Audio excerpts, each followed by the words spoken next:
有時啲婆婆或者即係老人家，即係你可能開得好快，跟住我僆仔開得咁快嘅嗰下嘅讚賞係直接真正嘅讚賞，我會好開心。OK，very good。90後做開鎖，同行競爭對手大部分都係老師傅。練鎖點樣練咧？攞人哋架車，攞同事架車嚟練。開咗。份工 on call 24小時，見盡人生百態。問我揀捉奸同死人咧，我寧願做死人，我唔做捉奸。偶爾經歷生離死別嘅場面，另一番感觸令佢重新審視人生嘅意義。到近年樓市轉角，仲多咗幫執達利開銀主盤嘅單。今集一齊跟鎖匠阿 Ken 去返工，又會遇到啲咩新故事呢？中意呢條片咧，記住 CLS 同埋 subscribe 28House 呢個 channel。OK。大家好，我係阿 Ken 啦，咁係一個90後嘅開鎖師傅啦。咁我大約入咗學5年，咁我最 enjoy 嘅咧就係攞正牌咁去爆格。點解會想做開鎖咧？其實咧就係好細個嘅時候咧，有一次咧自己貪玩啊，3歲好似3、4歲嘅時候咧，咁啊撳咗個房門鎖住咗自己，爸爸就好暴力咁樣喺隻門度開咗個窿，咁最後救咗我出嚟嘅。咁之後咧機緣巧合之後咧就出去上啲興趣班啦，就遇到個師傅，學咗幾年之後咧，咁自己就繼續做落去，咁就真正入咗行。如果你話我自己喺屋企練鎖咁樣樣，可能擺一排鎖喺度，嘥1個鐘頭時間練，咁其實嗰度已經開咗10把鎖。咁你問我如果開嘅話，我應該開個過萬嘅。做客嘅我諗5000咗係好咯。喂，早晨你好。喂，係早晨你好啊。係今朝約咗開門上雙鎖㗎。冇錯。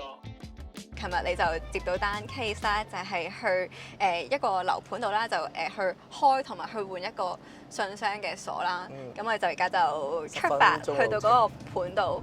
開鎖啊！喂，你好，你而家可以落樓下啦，我而家泊緊車。開鎖有幾個方法啦，技術去開啦，破壞去開啦，或者係 bypass 咁去開啦。有啲師傅咧好唔中意破壞嘅，亦都有啲師傅冇乜技術咁樣樣，但係佢就下走去 bypass 唔得就爆咁樣。好難開呢個。轉咗佢跟住換個新嘅。我要轉啦，係啊。而家轉啊！咁我覺得咁樣樣都唔係一個好咯，我覺得係3方面你都要識，跟住之後拿捏到好個時間，令到客人舒服。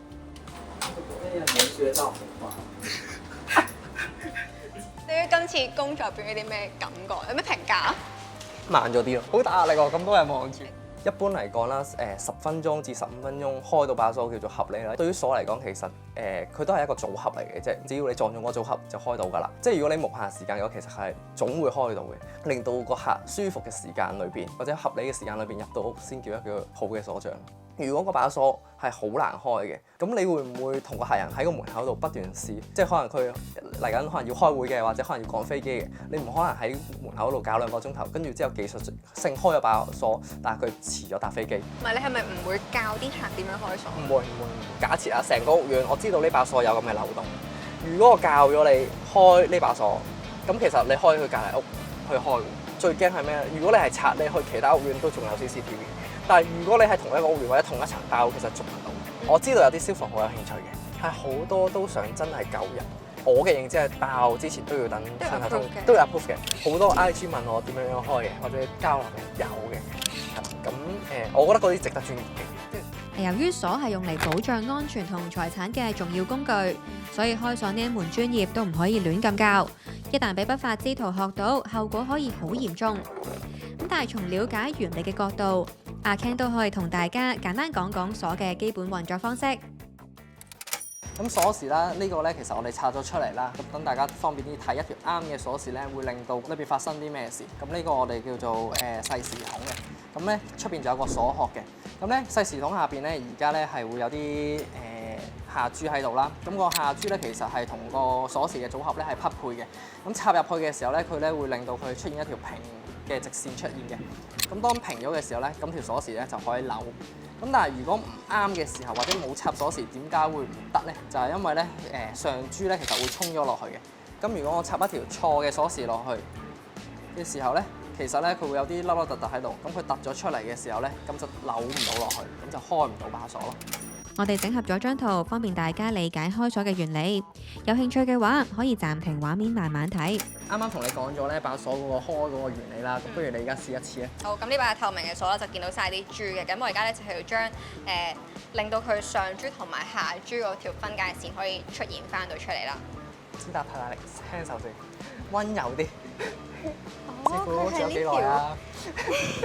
俾啲壓力你先，現實就係咁樣㗎啦。我係去到第4粒棘住咗，係咪咧？你爭好先，思平。好，開到喎！開到。掌聲掌聲！佢係成功開到呢把透明鎖㗎，咁但係咧呢把鎖咧其實就即係貨分嘅啫，咁就上網好易買到嘅。我哋練咧，我哋唔會攞呢把鎖去練嘅，因為佢個目的咧其實係等你知道裏邊個結構係點。咁就算你呢把鎖練到幾叻都好啦，其實出到去開鎖班係開唔到。我試過有賊揾我，但係我冇開到嘅。咁咧鎖咧其實咧分兩種嘅。咁咧一個咧就係一閂埋就自動鎖門啦。咁另外一種咧就係要用鎖匙或者係做一啲動作，可能把手向上推，咁嗰把鎖先會鎖門嘅。咁如果嗰把鎖係用鎖匙鎖個客，咁但係個客同你講話，誒我冇帶鎖匙啫。咁呢啲情況咧，我哋一定唔開，因為佢本身已經講大話。如果佢係賊嘅話，咁係佢個賊對呢把鎖唔了解。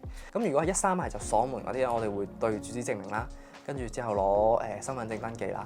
即係睇一睇啦，所有鎖其實都係防君子唔防小人嘅。嗱，為咗一次心動嘅，心動啫，但係冇行動啊！開完隻夾萬之後有30-40條1公斤嘅金條，做得呢行咧，我會覺得道德咯，基本。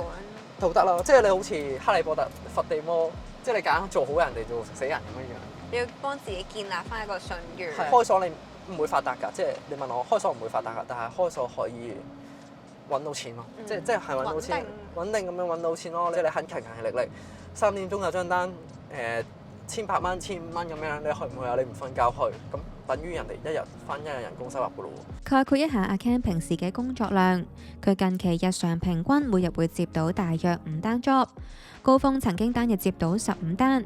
咁由於拍攝當日佢仲要接受我哋訪問，所以呢一日由上午9點到下午6點，總共只係接咗3單 job。有冇覺得即係而家對比即係早幾年嗰個生意量有冇變化？我亦都唔可以話唱淡香港咁樣樣，咁但係咧係個情況係真係差咗，我諗跌咗30%左右，即係我自己個感覺係。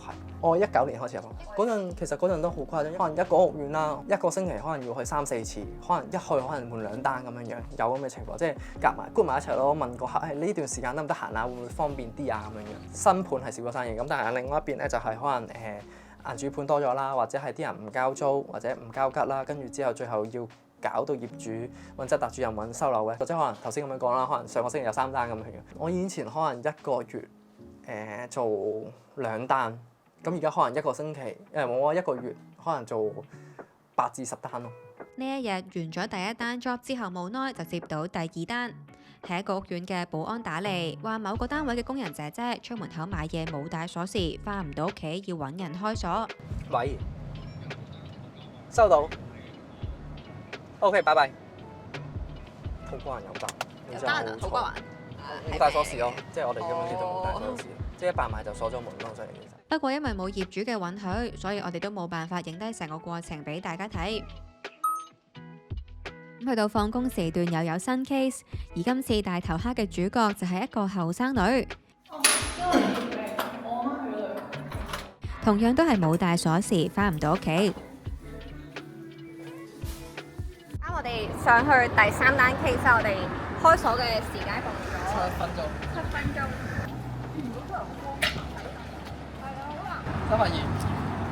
算唔算蝕本生意啊？唔算，都唔算嘅，賺少啲。環境最惡劣嘅屋企其實真係有一單咧係垃圾屋度好誇張，直情係門口有老鼠。其實我係唔知嗰間屋點住人，跟住之後咧佢屋企人幫嗰位婆婆問嘅。咁直情咧係見到成地都係老鼠屎啦，啲老鼠係自出自入啦，好似係屋企人咁樣。嗰單咧係有鎖匙開唔到啦，咁點解會咁樣咧？個鐵閘咧佢有個兜喺度嘅，就係有隻老鼠瞓着咗喺裏邊，喺嗰個位。咁跟住咧我一埋位插鎖匙落去擰啦，擰落去係擰唔到，咁我啊伸塊鏡落去睇啦，跟住見到有條老鼠尾喺度喐下喐下。咁咧我做個做法咧就係攞住啲膠錘，係咁喺度剝隻閘，跟住剝到有3-4隻老鼠跳咗出嚟。跟住之後就攞鎖匙開到咯，其實係隻老鼠頂住嗰把鎖。問我揀捉奸同死人咧，我寧願做死人，我唔做捉奸，因為我試過真係做完捉奸啦，真係衝入去就打，跟住直播 IG 咁樣打，跟住打到爆晒光啦。最慘係咩咧？佢嗰啲咧，佢唔係同你講話係捉奸。個女人就喺入邊啊！你快開門啊！開門啊！記得之前同你傾偈，你講過啦，係咪有試過去一啲過身人士嘅住所，而嗰單 case 你係好難忘㗎？咁咧，我好記得做第一單死人 case 咧，個客係好嘅，即係暫時嚟講，我諗頭5好嘅客嚟嘅呢個係。佢一開始攞我單嘅時候，冇同我講裏邊嗰人過咗身，因為有啲行家或者可能普通人啦，覺得咁樣樣可能唔老禮，我哋叫做未必肯接嘅。咁跟住就問我你肯唔肯開？因為其實佢咧佢知道裏邊嗰人已經走咗，但係佢唔想揾消防爆門，即係佢唔係因為凍門嘅問題，佢係唔覺得唔想嘥咗呢啲服務。跟住就問我你願唔願意開？你願意就幫我開，唔願意嘅話我都會俾錢你開。佢覺得佢自己冇喺我嚟之前同我講清楚呢件事，咁佢係一個好嘅客嚟嘅，我覺得。因為我就真係未做過，我都哇好似好大鑊咁喎。跟住但係我諗一諗，其實我係幫緊裏邊嗰個人，亦都幫緊個客，咁我最後係有開到嘅。我覺得呢單 case 之後咧，令我個心態轉變咗。Touch wood，如果真係有呢啲事，我上到去都係一個平常心咁面對。小細哎，試過開嗰啲小朋友嗰啲隻我有嗰個你當係好似筆記簿嗰啲咧，佢邊有位個鎖仔咁樣樣。有個小朋友喊晒口啊，咁但係佢又即係真係唔見咗條鎖匙，咁幫佢開到嘅。咁但係嗰個唔係個價值問題咯，而係個小朋友個童真問題咯。即係佢老豆可能整爛佢好易啫嘛，即係嗰啲咁細嘅嘢一整爛佢。咁但係佢屋企人願意俾錢，佢每樣嘢都唔係淨係用錢嚟衡量嘅。嗰件嘢有物品有感情嘅時候，值得去開嘅。下一集阿 Ken 會為大家帶嚟同鎖相關嘅家居小知識，除咗會教大家屋企換鎖應該要點樣揀，仲會教大家檢驗換鎖嘅師傅究竟裝得好唔好。咁我哋今日 total 就做咗3單 job 啦。咁我自己睇我就真係覺得每一單嘅工程其實都係真係好快就已經完成到，即係可能喺嗰個過程覺得好似好漫長，我哋都好緊張啦。但係其實當佢每次換完個鎖、開完個鎖，其實可能用咗嘅時間 total 即係10分鐘左右，咁係真係非常之快咯。咁但係你自己又點樣睇？你覺得今日嘅表現？可能你睇就可能好快咯，但係可能喺現場真係落手做嗰個咧，其實我覺得時間好漫長嘅，即係可能有拍攝啦，咁其實唔多唔少都會有壓力嘅。但係我係加埋頭先咧，又試玩到嗰個透明嘅鎖，我好 feel 到你對於開鎖嘅熱誠係。我試完嗰把鎖之後 feel 到係你要開把靚嘅鎖、把專業嘅鎖，係真係要花好多嘅時間去練習先至可以做得到咯。但係對於我嚟講係興趣嚟嘅，即係好玩嘅，即係我會願意嘥啲時間落去繼續研究。咁今日都辛苦晒你啦，好多謝你今日陪我哋。跟我哋玩咗一日，好辛苦嘅，係，即係佢要同時間要應付我哋拍攝啦，同我哋做訪問啦，同埋仲有你幫我哋跟住佢出去做嘢啦，個壓力都好大。咁我哋今集時間都去呢度啦。咁我哋中意條片嘅記得 comment、like 同埋 share，都俾我得咖啡禮券。我哋下集再見啦，拜拜。